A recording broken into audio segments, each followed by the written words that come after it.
ॐ कात्यायनाय विद्महे कन्याकुमारी धीमहि तन्नो दुर्गिः प्रचोदयात्।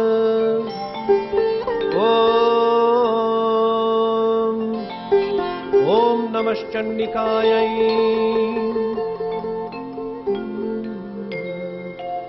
घण्टाशूलहलानि शङ्खमुसले चक्रं धनुः सायकम् हस्ताब्जैर्दधति घनान्तविलसच्चीटांशुतुल्यप्रभाम्।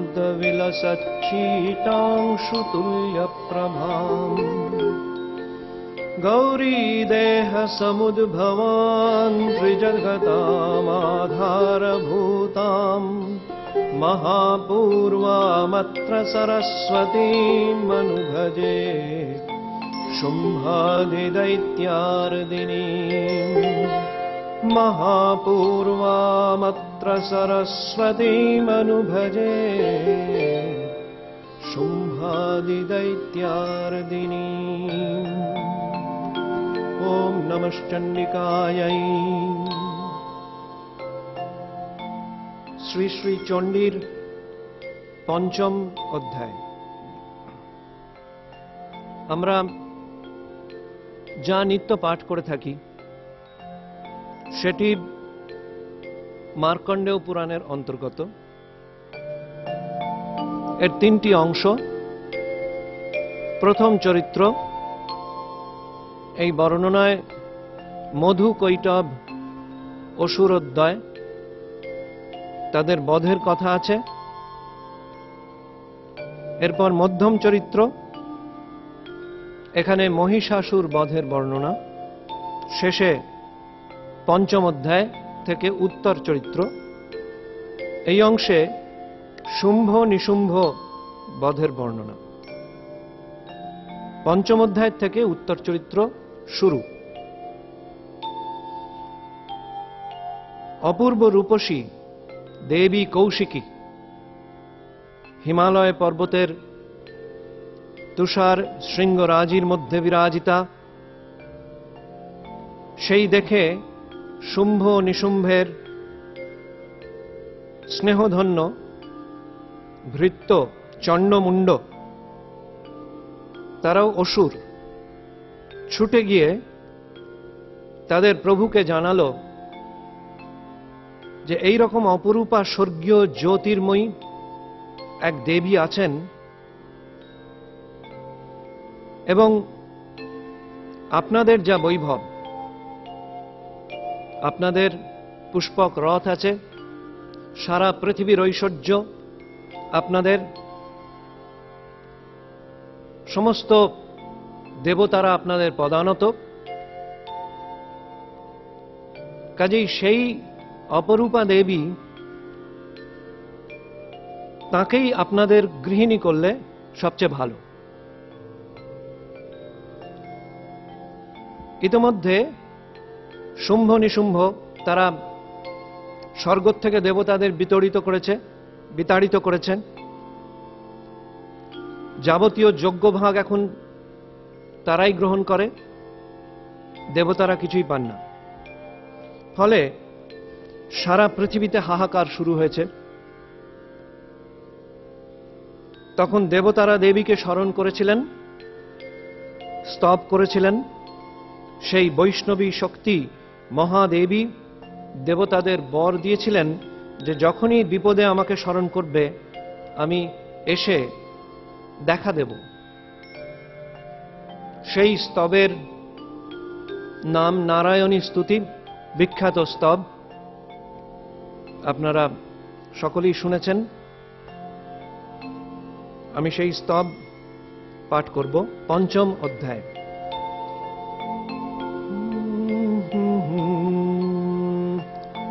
ঋষিরুবাচ পুরা শুম্ভ নিশুম্ভাভ্যাম আসুরাভ্যাং শচীপতে त्रैलोक्यं यज्ञभागाश्च हृता मद्बलाश्रयात् तावेव सूर्यतां तद्वद् अधिकारं तथैन्दवम् कौवेरमथयाम्यञ्च चक्राते वरुणस्य च तावेव पवनर्धिञ्च चक्रतुर्वह्निकर्म च ततो देवा विनिर्धूता भ्रष्टराज्या पराजितः हृताधिकारास्त्रिदशास्ताभ्यां सर्वे निराकृताः महासुराभ्यां तां देवीं संस्मरन्त्यपराजिताम् तयास्माकं वरो दत्तो यथाप्सु स्मृताखिलाम् भवतां नाशयिष्यामि तत्क्षणात् परमापदः इति कृत्वा मतिं देवा हिमवन्तं नगेश्वरम् जग्मुस्तत्र ततो देवीं विष्णुमायां प्रतुष्टुवुः देवा ऊचुः नमो देव्यै महादेव्यै शिवायै सततं नमः नमः प्रकृत्यै भद्रायै प्रणीयताः प्रणतास्मताम् रौद्रायै नमो नित्यायै गौर्यै धात्र्यै नमो नमः ज्योत्स्नायै चेन्दुरूपिण्यै सुखायै सततं नमः कल्याणै प्रणतां वृद्ध्यै सिद्ध्यै कुर्मो नमो नमः नैऋत्यै भूभृतां लक्ष्म्यै शर्वाण्यै ते नमो नमः दुर्गायै दुर्गपारायै सारायै सर्वकारिण्यै ख्यात्यै तथैव कृष्णायै धूम्रायै सततं नमः अतिसौम्यातिरौद्रायै नतास्तस्यै नमो नमः नमो जगत्प्रतिष्ठायै देव्यै कृत्यै नमो नमः या देवी सर्वभूतेषु विष्णुमायेति शब्दिता नमस्तस्यै नमस्तस्यै नमस्तस्यै नमो नमः या देवी सर्वभूतेषु चेतनेत्यभिधीयते नमस्तस्यै नमस्तस्यै नमस्तस्यै नमो नमः या देवी सर्वभूतेषु बुद्धिरूपेण संस्थिता नमस्तस्यै नमस्तस्यै नमस्तस्यै नमो नमः या देवी सर्वभूतेषु निद्रारूपेण संस्थिता नमस्तस्यै नमस्तस्यै नमस्तस्यै नमो नमः या देवी सर्वभूतेषु क्षुधारूपेण संस्थिता नमस्तस्यै नमस्तस्यै नमस्तस्यै नमो नमः या देवी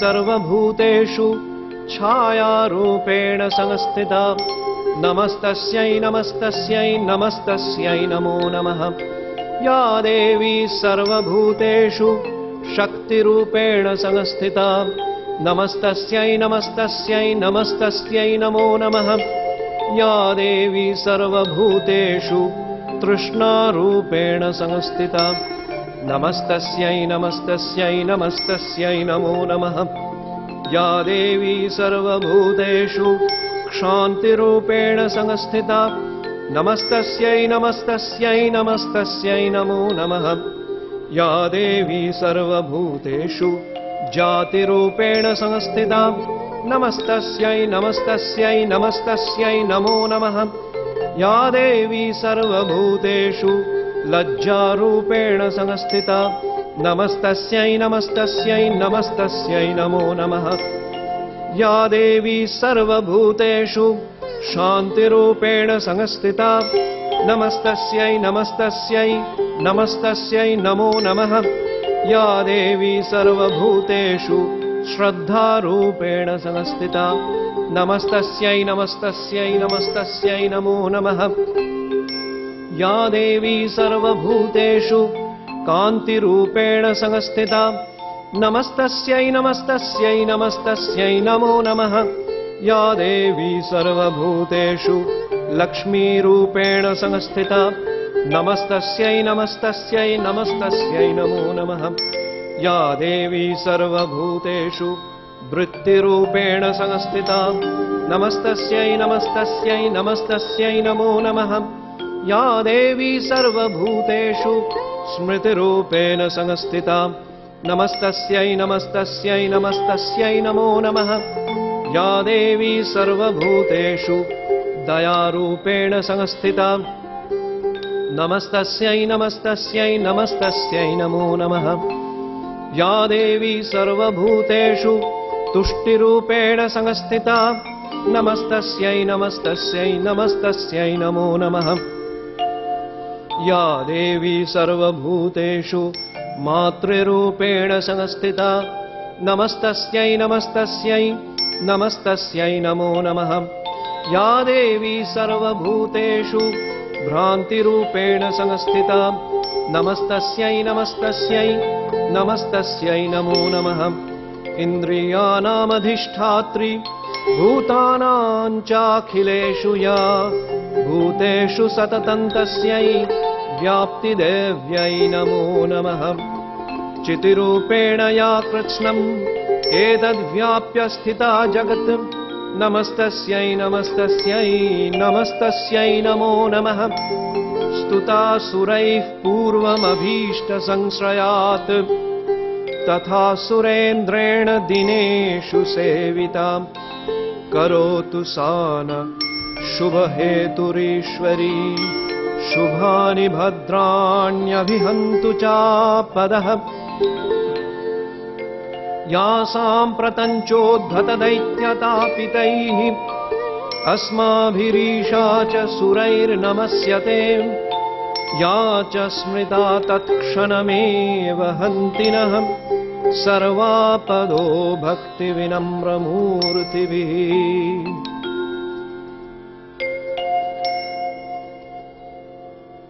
দেবতারা স্তব করলেন। এদিকে চণ্ডমুণ্ডের কথায় উত্তেজিত হয়ে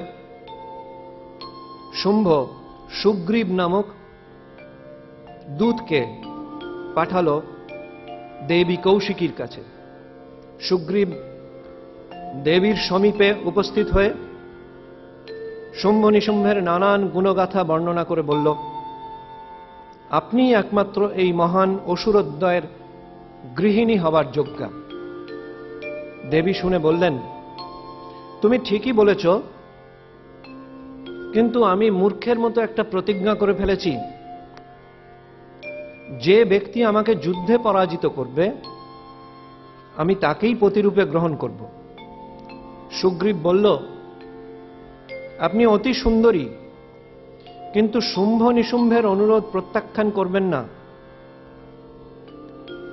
তাহলে তারা চুলের মুঠি ধরে আপনাকে টেনে নিয়ে যাবে। দেবী বললেন, তা হোক, তুমি গিয়ে তাদের আমার কথা বলো। দূত তখন শুম্ভ নিশুম্ভকে গিয়ে সেই কথা বললে পর তারা ক্রুদ্ধ হল, কিন্তু অসুরদ্বয় বেচারা জানেন না যে সেই ক্রোধই তাদের মৃত্যুর কারণ হবে। ঋষিরুবাচ एवं स्तवादियुक्तानां देवानां तत्र पार्वती स्नातुमभ्याययौ तो ये जाह्नवान् नृपनन्दन सा ब्रवीत्तान् सुरान् शुभ्रुर्भवद्भिस्तूयतेऽत्र काम् शरीरकोशतश्चास्या समुद्भूता ब्रवीच्छिवा स्तोत्रं ममैतत् क्रियते शुम्भदैत्यनिराकृतैः देवैः समेतैः समरे निशुम्भेन पराजितैः शरीरकोशाद्यत्तस्या पार्वत्या निःसृताम्बिका कौशिकीति समस्तेषु ततो लोकेषु गीयते तस्यां विनिर्गतायां तु कृष्णाभूत् सापि पार्वती कालिकेति समाख्याता हिमाचलकृताश्रया ततोऽम्बिकां परं रूपं बिभ्राणां सुमनोहरं ददर्श चण्डो मुण्डश्च भृत्तौ शुम्भनिशुम्भयोः ताभ्यां शुम्भाय चाख्याता सातीव सुमनोहरा काप्यास्ते स्त्री महाराज भासयन्ति हिमाचलम् नैव तादृक् क्वचिद्रूपं दृष्टं केनचिदुत्तमम् ज्ञायतां काप्यसौ देवी गृह्यन्ताञ्चासुरेश्वर स्त्रीरत्नमतिचार्वङ्गी द्योतयन्ति दिशस्तिशां सा तु तिष्ठति दैत्येन्द्र तां भवान् द्रष्टुमर्हति यानि रत्नानि मणयो गजश्वादीनि वै प्रभो समस्ते तु त्रैलोक्ये साम्प्रतं भान्ति ते गृहे ऐरावतः समानीतो गजरत्नं पुरन्दरात् पारिजाततरुश्चायं तथैवोच्चैश्रवाहयः विमानं हंससंयुक्तमेतत् तिष्ठति तेऽङ्गने रत्नभूतमिहानीतं यदासीद्वेधसोद्भुतम् निधिरेश महापद्मः समानीतो धनेश्वरात् किञ्जल्किनीं ददौ चाब्धिर्मालामम्लानपङ्कजाम् छत्रन्ते वारुणङ्गेः काञ्चनश्रावि तिष्ठति तथायं स्यन्दनवरो यः पुरासीत् प्रजापतेः मृत्युरुत्क्रान्तिदा नाम शक्तिरीश त्वया हृता पाशसलिलराजस्य भ्रातुस्तव परिग्रहे निशुम्भस्याब्धिजाताश्च समस्ता रत्नजातयः वह्निरपि ददौ तुभ्यम् अग्निशौचे च वाससि एवं दैत्येन्द्ररत्नानि समस्तान्याहृतानि ते स्त्रीरत्नमेषा कल्याणी त्वया कस्मान्न गृह्यते ऋषिरुवाच निशम्येति वचः शुम्भः स तदा चण्डमुण्डयोः प्रेषयामास सुग्रीवं दूतं देव्या महासुरम् इति चेति स वक्तव्या सा गत्वा वचनान् मम यथा चाभ्येति सम्प्रीत्या यथा कार्ज्यं त्वया लघु स तत्र गत्वा यत्रास्ते शैलोद्देशेति शोभने सा देवी तां ततः प्राहश्लक्ष्मं मधुरया गिरा दूत उवाच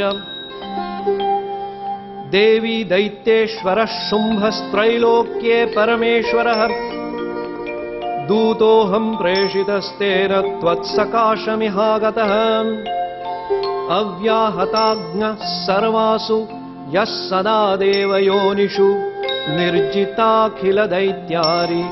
स यदाह शृणुष्व तत् मम त्रैलोक्यमखिलं मम देवा वशानुगाः यज्ञभागानहं सर्वानुपाश्नामि पृथक् पृथक् त्रैलोक्ये वररत्नानि मम वश्यान्यशेषतः तथैव गजरत्नं च हृतं देवेन्द्रवाहनम् क्षीरोदमथनोद्भूतम् अश्वरत्नं ममामरैः उच्चैश्रवशमः सङ्गम् तत्प्रणिपत्य समर्पितम् यानि चान्यानि देवेषु गन्धर्वेषूरगेषु च रत्नभूतानि भूतानि तानि मय्येव शोभने